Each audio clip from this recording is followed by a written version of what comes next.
Mirëdita të gjithëve. Një nga sensitivët më të mëdhenj në botë bëri disa parashikime që edhe vetë studiuesit e kohëve moderne i ka lënë pa fjalë, sepse ato po vërtetohen, por ai i kishte parashikuar nga vitet 1900.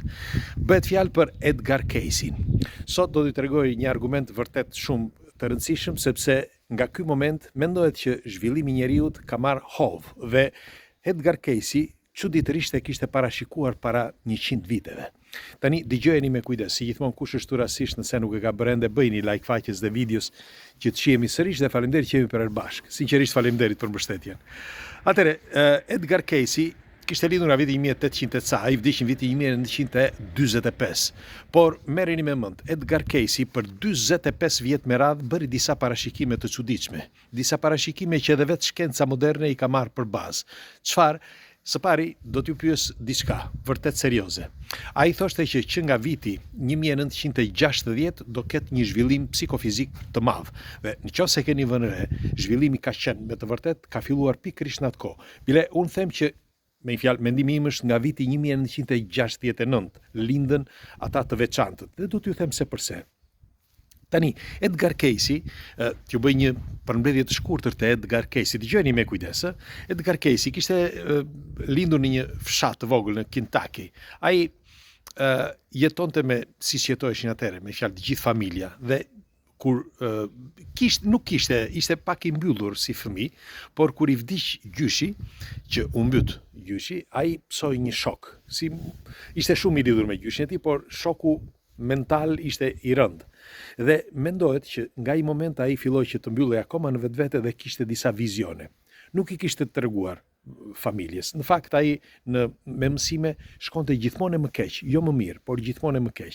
Derisa në një moment mori një libër sepse e qortonte ëma, mori një libër dhe teksa ishte aty në mbrëmje u fjeti aty e zuri gjumin mbi atë libër.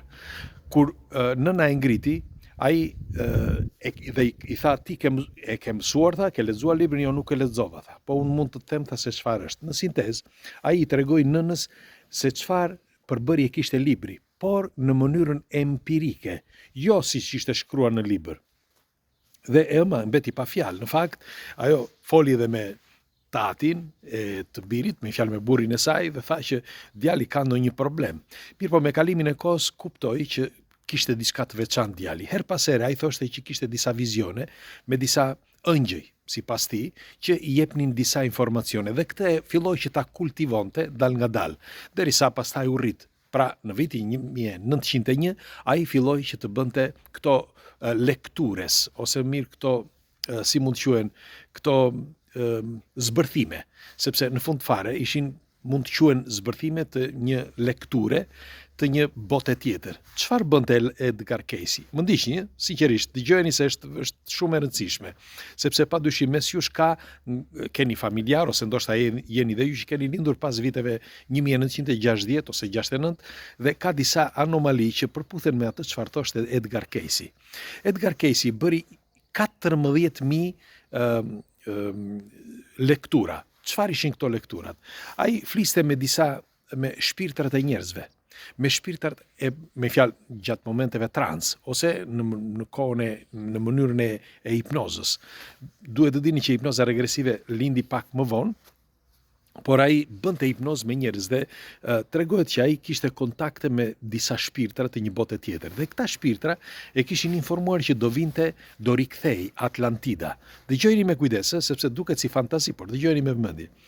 Do kthehet Atlantida, por jo si do kthesh më përpara, me fjalë fizikisht, por në mënyrën empirike, ose më mirë njerëz të një niveli tjetër, të reinkarnati të rimishëruar në shpirtrat e rinj. Dhe unë dua t'ju pyes juve, së pari, përpara se të eci këtu, dua t'ju pyes, kush nga ju beson që ne vdesim dhe pas disa kohësh që jemi në një botë tjetër rikthehet prapë shpirti ynë? Ju a besoni? A besoni që mund të ketë një botë tjetër atje jashtë që është, ose atjetej, që është bota e shpirtrave? Unë jam i bindur për këtë, sepse nëse keni vënë re, ne kthehemi në një trup tjetër duke mbajtur mend disa fragmente të jetës së mëparme. Me fjalë, jo të gjithë, por disa e kanë këtë. Atëherë çfarë është ky kontakt? Nga vijnë këto kontakte ose këto informacione, nëse kjo nuk është e vërtetë? Dhe atë çka thoshte edhe Edgar Cayce. Edgar Cayce thoshte që do të rimishërohen shpirtrat e një bote tjetër që janë më të zhvilluar, pra shpirtra të zhvilluar. Deri në vitin 1960, që është e vërteta, ka patur një sistematikisht një kohë zgjatje të një bote, le të themi, monotone. Dhe pas viteve 1969, që është e vërteta, filloi zhvillimi, por ai nuk e dinte që mund të kishte një zhvillim kaq të madh. Ai thoshte e kishte parashikuar. Bile Edgar Cayce ka thënë që pas vitit 2030 do të ketë një madhështi, me një fjalë, të zhvillimit psikofizik të njeriut, sepse nga ai moment do të jetë futur teknologjia, por në mendjen e njeriut do të jetë futur edhe një status evolutiv që është i lidhur me teknologjinë. Mos e kishte fjalën për inteligjencën artificiale, në fakt, po ta shikoni, si thash që nga viti 1960 ndryshimet u bën vërtet drastike të mëdha. Dhe Edgar Cayce nuk thoshte gjë tjetër veç se ka disa shpirtra që rimishërohen dhe këto shpirtra që rimishërohen, me të gjithë shpirtrat rimishërohen, por do të rimishërohen shpirtrat e dikurshëm, ata që kanë patur eksperiencë më të madhe, pra eksperiencën e atyre që ishin të Atlantidës së humbur, sipas tij. Dhe po ta shikoni, zhvillimi që pati më vonë, duket me të vërtetë sikur ai kishte të drejtë në këtë parashikim që kishte bërë. Bile ai thoshte edhe diçka tjetër, thoshte që disa nga këto, sepse do rimishërohen edhe disa energji që nuk janë, që kanë patur dhimbje, kanë qenë të plagosur. Ç'do të thotë kjo? Disa që kanë patur dhimbje, për shembull, në atë çka kishte ndodhur në periudhën kur ata jetonin në këtë planet, pra në trupin e një njeriu, dhe kanë patur, për shembull, ka qenë momenti i shtypjes së madhe të njerëzimit. Po ta shikoni, disa, siç thoshte edhe Edgar Cayce, me kalimin e kohës njerëzit do shikojmë që njerëzit do u vi keq për këtë botë, se si e jetojnë botën, do të jenë më sensitiv, do ta duan njëri tjetrin, do ta respektojnë njëri tjetrin. Ç'është e vërteta, edhe pse dikujt nga jush mund t'i duket paradoksale, sot është më mirë se sa dikur të vrisin për një copë buke. Dikur vrisin njerëz për rrugë, vdiste dikush edhe nuk e kapte njëri me dorë. Ishte krejt ndryshe. Sot ne kemi ndryshuar pikërisht, pra, nga vitet 1960 1970. Dhe sipas tij, këta janë ata që do bëjnë zhvillimin e botës së re, thoshte Edgar Cayce. Pra, këta që do rimishërohen, që janë të vjetër, pra si shpirt i vjetër.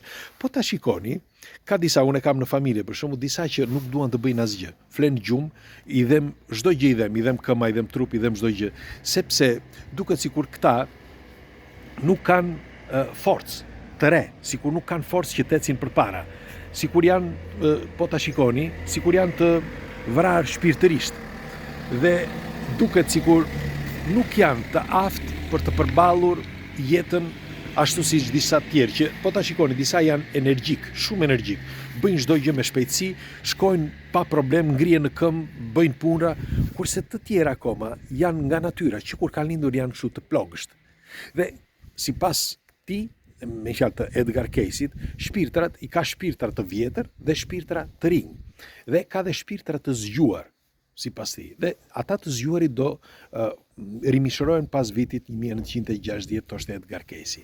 Tani, po ta shikoni, në disa shkrimet edhe një tipe që nuk më vjen emri tani, Anne, e kemi bërë në për këto video tona, që ishte nuk jeton më, ka parashikuar këtë zhvillimin e njeriut, që në ADN-n e njeriut jetojnë ose gjenden 12 elika energjike, që këto elika bëjnë që njeriu të zhvillohet, dhe sipas gjasave është vënë re që pas vitit 2000 njeriu ka bërë një zhvillim të madh dhe kanë lindur fëmijë me helika, me 2 elika, me 3 elika, me 4 elika. fakt, pas vitit 2000 lindi i pari, pastaj i dyti në vitin 2030, tani i teti me 4 elika dhe nuk dihet përse lindin këto, me fjalë si është e mundur që të lind njeriu me 4 elika të ADN-s.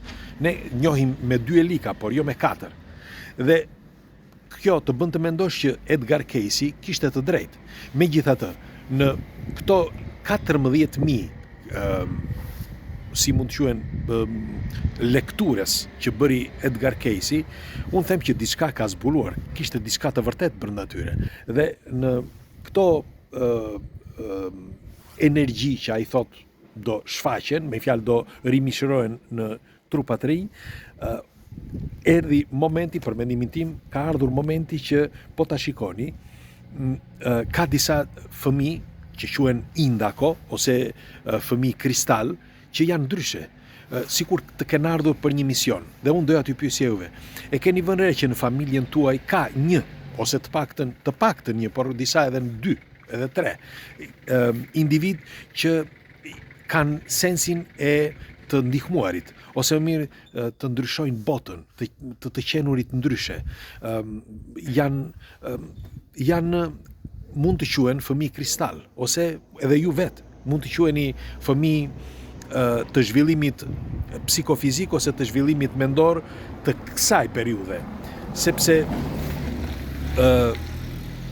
unë nuk besoj që është vetëm një ide e çmendur, si mund të quhet Edgar Cayce. Unë mendoj që ai kishte me të vërtet disa kontakte që i thoshin këto.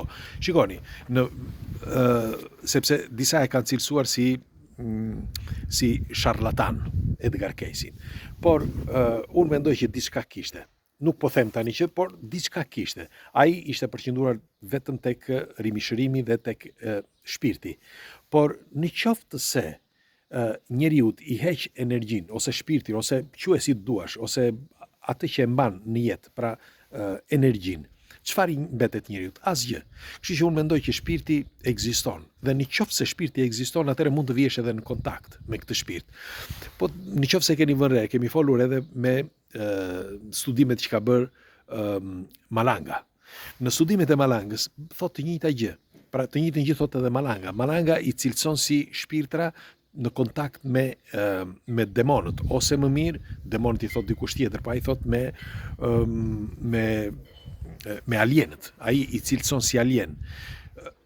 Kurse Edgar Cayce thoshte që ka shpirtra, ose disa njerëz janë të pushtuar nga shpirtra të vjetër, që ushqen me trupin e njeriut, me bioenergjinë e njeriut, sepse ne prodhojmë bioenergji. Dhe në qoftë se i krahason të dy këta studiues, unë them si janë të njëjtat gjëra, vetëm të thëna në mënyra të ndryshme. Megjithatë, në sintezë, çfarë është? Ato çka parashikonte Edgar Cayce, për mendimin tim, janë aktuale, sepse po ndodhin. Dhe tjetra, në qoftë se besoni në rimishërim, kush nga ju ka në familje tuaja një njeri që është ndryshe si të tjerët, që sikur ai të ketë një mision, sikur të ketë një mision, të thotë unë dua të bëj mirë, dua të bëj këtë, dua të bëj projekte, pra nuk e bën vetëm për vete, por e bën për rrjetin, pra për familjen dhe për rrjetin shoqëror. Dhe duket sikur këta kanë një mision për të ndryshuar vetveten, rrjetin ku gjenden, shoqërinë, familjen dhe ndoshta edhe botën. Dhe po ta shikoni, duket sikur janë vërtet si fëmijë kristal. Themi fëmijë kristal për t'i kuptuar, por janë dhe të rritur. Dhe po ta shikoni, këta nuk ekzistonin dikur. Në fakt, sipas studimeve që janë bërë, para viteve 1950, nuk ekzistonin. Vetëm pas viteve 1960 filluan që të lindin këta të veçantë, pra që duan të ndryshojnë çdo gjë, duan të ndryshojnë sistemin. Po ta shikoni edhe këto studimet tona që bëjmë ne këtu, këto diskutimet që bëjmë ne këtu, të gjithë ju që gjendeni këtu, jeni ndryshe, sepse ndryshe nuk do gjendeshit këtu.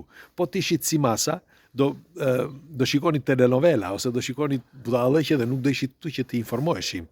Dhe pikrisht këto janë ato pra ngacmimet e shpirtit, sepse këto informacione ngacmojnë shpirtin, pra ngacmojnë ndërgjegjen dhe ndërgjegja ngacmon shpirtin, janë pikrisht këto informacione që bëjnë që njeriu të jetë ndryshe.